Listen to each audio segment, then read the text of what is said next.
Hello everyone, this is Selkek, also known as Paulinia, and welcome back to Kerbal Space Program. Whew, that was a quick intro. So as you may or may not know, based on the series, I am into the whole rocket designing thing, but I am not particularly good at it. And so the last few episodes I've kind of really struggled in order to make accomplishments. So if we come in here to research and development, you can see I have 28 science. That is not enough. All of these things on this category cost 45 science research points. So we need to do a mission and we need to get science. And thanks to all the lovely commenters who explained to me that in order to take science out of an experiment and put it back in your capsule for easy retrieval, you actually need to EVA and go out and get it out of the thing and put it in. I'm going to be doing that this coming time. There's a new science part here along with electric charge and a basic data transmission unit on this science tech that we could go for, or we could go for flight control, which offers an SAS unit, a probe body, and a winglet. There's also the general construction, which has the strut connectors, which is really super important, and the launch stability, which is good. And then we have a fuel tank and the radial mounted liquid engines, which are all of the parts are important. So that's I think I'm going to be going for construction first, and then science, and then the other two. But because I really need the struts, I need the struts to do any sort of good building or whatever. So let's load up a rocket. We have here the Python Mark III 2. Let me load that up, 3.2. So this was the design we used for the 3.2. It features kind of this radial system where we have multiple stages of these radial engines, and since we don't have struts, we can't like make long radial sections and then decouple them going all the way up. So I think I have an idea for the Python Mark 3.3. So I'm going to do that real quick, and then I will transition in or time lapse or whatever I need to do, so that I'll bring you guys back in when I'm done with it. But for now though, I just want to get my building portion of the thing done. Alright guys, so this is a quick bit of work. Been working just a couple of minutes here, and so I've taken that similar concept, but I've expanded upon it. And so I've got these decouplers here stationed so that I've got the same set of engines 3 times. They all have the same fuel tank, and they're all using the exact same engines. Theoretically, if I trigger all 5 of these at the same time, they should all burn up at the same time. And then I drop them, and then I do the next set of 5, and they all burn, and I drop them. And then I do the next set of 5, and they all burn, and then I drop them. And then we're on to the regular, hopefully we're out of the atmosphere at this point, rocket burn. So we'll see what happens with that. This is obviously going to require a test run, and if not, we'll move on to the Mark 3.4. We have all the way up to infinity to get this correct. So I don't have any sort of action group setups, do I? Here, I'll go ahead and I'll just action group 1 will be the landing legs. I don't think I'm gonna make it all the way out to the moon, but oh well. And we're gonna go with Ed Kerman. Okay, Ed Kerman, let's go test this out, shall we? We're gonna do a quick test launch. Hopefully things go smoothly, because we want to at least shoot for a lunar orbit. Okay, so we're gonna check the stage only. And 3, 2, 1. Whoosh. Excellent. So these are gimbaling engines, so we should be able to steer a little bit if we need to on our ascent. But we are running out of fuel very quickly. Very quickly. I might make some adjustments to my design then.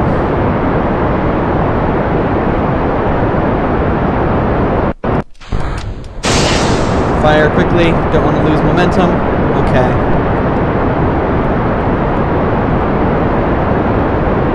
I need to bring more fuel, I think. Like, way, way more fuel. We're going to run this course, and we're going to see what happens. Maybe we can get some Kerbal orbit science again. Alright, oh my gosh.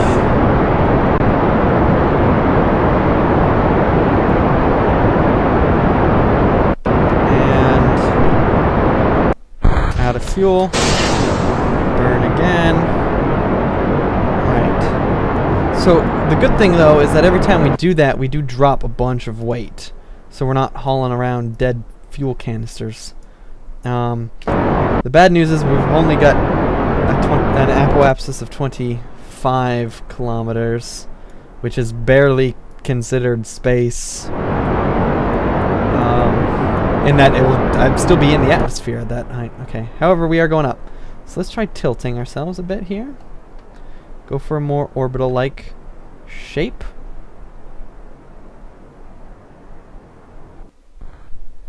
Alright, so we ran out of fuel in that stage. I'm going to go ahead and drop it. And I do wish to go up a bit more before I trigger the next stage. I want to orient myself so we get a nice view.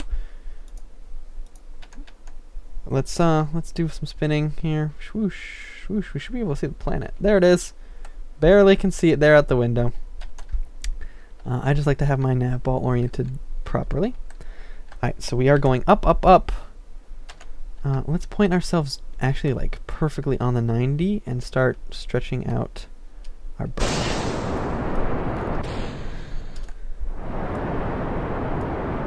There's our debris. We're rocketing away from it.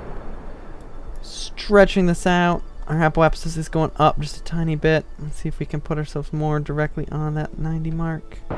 There we go. Apoapsis is still going up just a tiny bit, but that you can't help that. Well, I mean, you could, but we don't care at this point. What are we doing fuel-wise? Okay, we've nearly drained an entire tank. Okay, first tank is drained. Yup. No way are we making an orbit on this burn. We can't even make it to orbit, guys. This is just sad.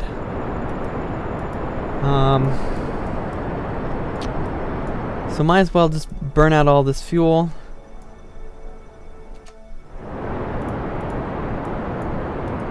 Just to and see how we end up once it's all gone. 20, 14, 10. 3, 2, 1. Alright, so what are we looking at here? A Kerbal apoapsis of 439 kilometers. And a periapsis of only 44 kilometers. So if we come out here to our apoapsis and just do a bit of that.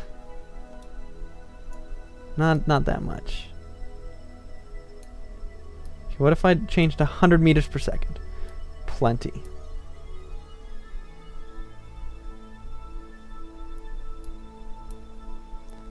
And I just need to get that close to 100.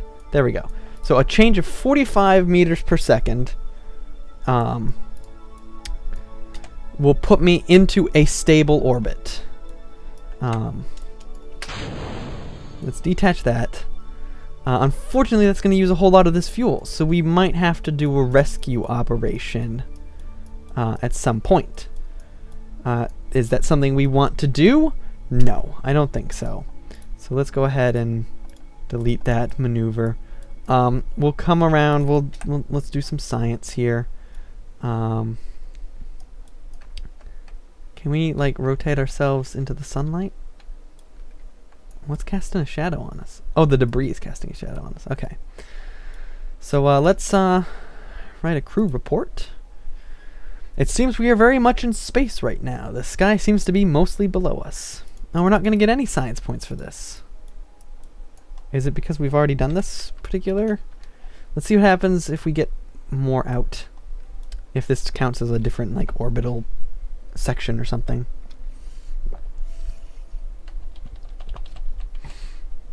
Here we are, we're at our furthest away of the planet we've ever been. A crew report from in space high over Kerbal. There we go. So we will go ahead and we will keep our data. Let's pop on out here. EVA. We'll let go.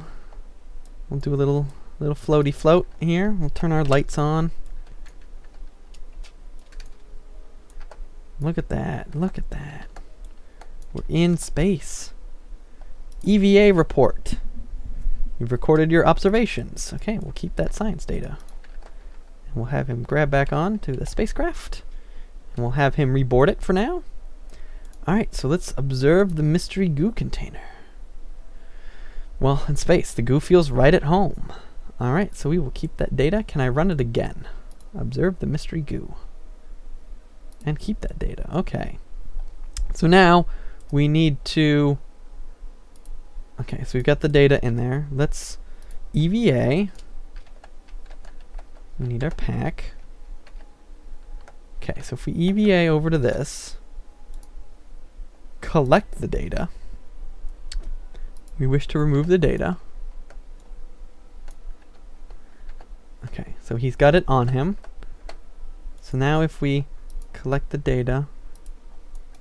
Okay, so we've collected both those datas. And we wish to grab back onto our capsule.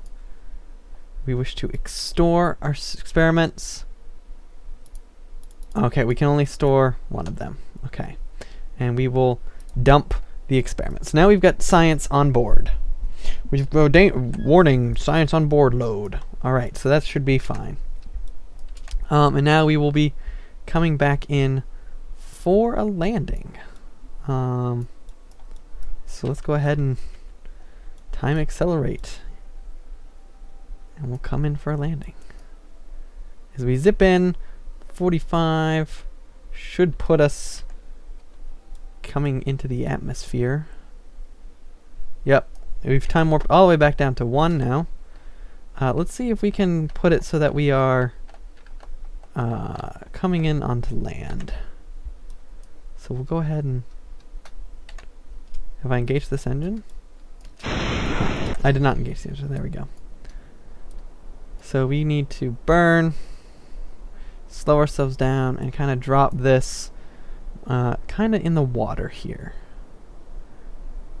Because then we're going to hit air resistance, and we want to land on the land if possible.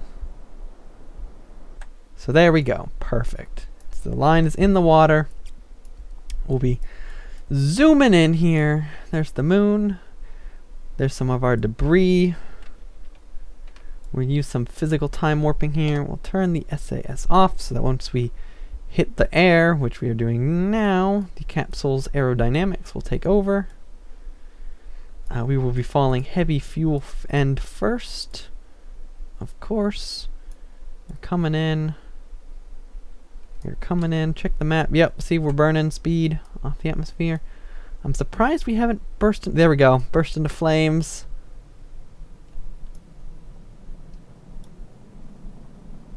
As we come rocketing in. Very rapidly burning our speed. And our altitude. Okay, and we're coming in on a mountainous range. Okay, so we need to slow way down. We've slowed way down. We're going to deploy the chute. And we are going to engage rocket engines.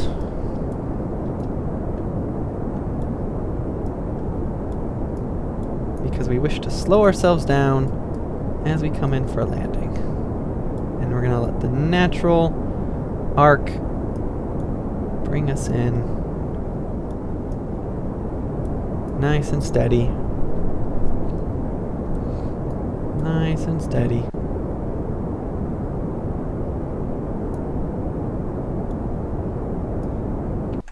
Okay, if I cut the parachute, I'm going to fall a bit. Or not cut the parachute, cut the engines.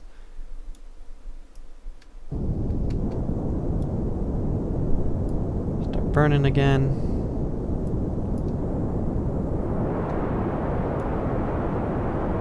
Full on burn. We don't want the parachute to rip us in half as we come in.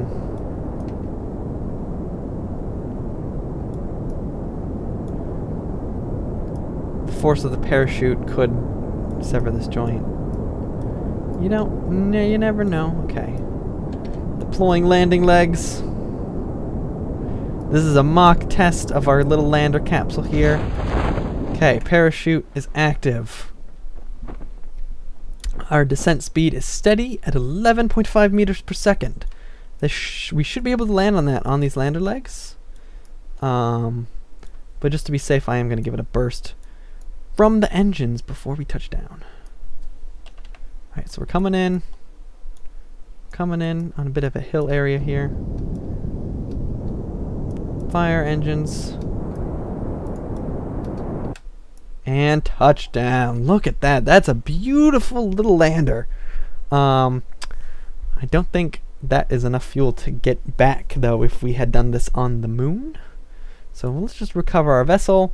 We'll consider that a minor successful test of the engine. We got 61 science total, plus 33 science on that mission.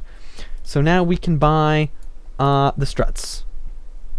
Bam! Struts. Excellent. So look, we got some aerodynamic parts unlocked. We got the advanced construction parts with more fuel tanks, the bigger decoupler, the sides exchanger, all that sort of thing.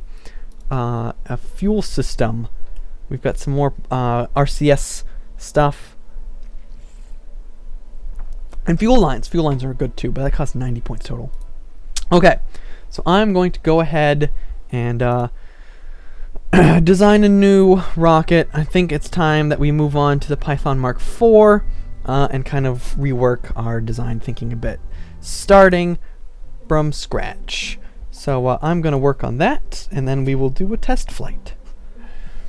Alright guys, welcome back. I present to you the Python Mark IV. It is a beast of a rocket, and it is using the tri-stack design, which effectively triples the amount of fuel I have per stage. So let us start at the very bottom. We've gone with a triangular 6-engine design. However, we're only going to be utilizing 3 of the engines as we have no fuel lines. I can't run all 6 at the same time. So we've got our launch stabilizers that are all queued to set off at the exact same time. Along with the outermost 3 engines, which are the big gimbaling engines. And then, when those are done, they radial detach. They have 4 fuel tanks each, by the way. They detach, and then we've got 3 gimbaling engines here that have 3 tanks each. And then those will detach, and we've got, again, 3 gimbaling engines, each with 3 tanks. And then our lander stage is the smaller engines, each with one of the larger tanks instead of the smaller tanks. And I've got the 6 landing legs. I've got the 3 goo canisters just for stability. I mean, since they don't cost money to put on the rocket, easier stability. I got nose cones and fins to just try and help it go up. So we'll see if that helps. I set up my action groups. I got just the lander legs on one. And it is time to pick a crew member to hopefully be the first Kerbal to make it to the Mun. Maybe land, maybe not. You at least want to get out to Mooner orbit. So I think Billy Bob Wise Kerman is the Kerbal to go. So let's hit up the launch. All right, it's nighttime here at the Kerbal Space Center. Got a beautiful, beautiful view of the galaxy and the Mun. It's beautiful out tonight. Our flag there, frozen stiff with all of the starch we filled it with. It's wonderful. Okay, so let us rev up the engines, activate the useless SAS, set ourselves. Might as well just monitor all of them. If I do that, yeah, I guess I don't know. We'll ignore it for now. Okay, I really don't like the stage only view thing because it just doesn't help. Go away. And see, I don't know what like that does. Like, what's that a checkbox for? Because I guess it's a checkbox to put it on, but I broke it earlier. Okay, whatever. Let's try this. 3, 2, 1. Oh. Oh. That was not good. That was not good at all. Okay, we're gonna have to revert flight back to the launch assembly. That was a disastrous takeoff. I guess I'm gonna have to trigger all 6 engines at once. But the fuel should last a lot longer on the side tanks than the inside tanks. So I'll have those all decoupled together, break away. All right, and we gotta put Billy Bob Wise back in. Oh no, he stayed. Good. All right, let's save that. Hopefully the 6 combined engines will have enough thrust to get it off the ground. I did not expect this. I was hoping that, yes, I was carrying triple the amount of fuel, but I also was running triple the amount of engines. So, okay, open resources tab. Still a beautiful night. Can still see everything. It's gorgeous. Okay. 3, 2, 1. There we go.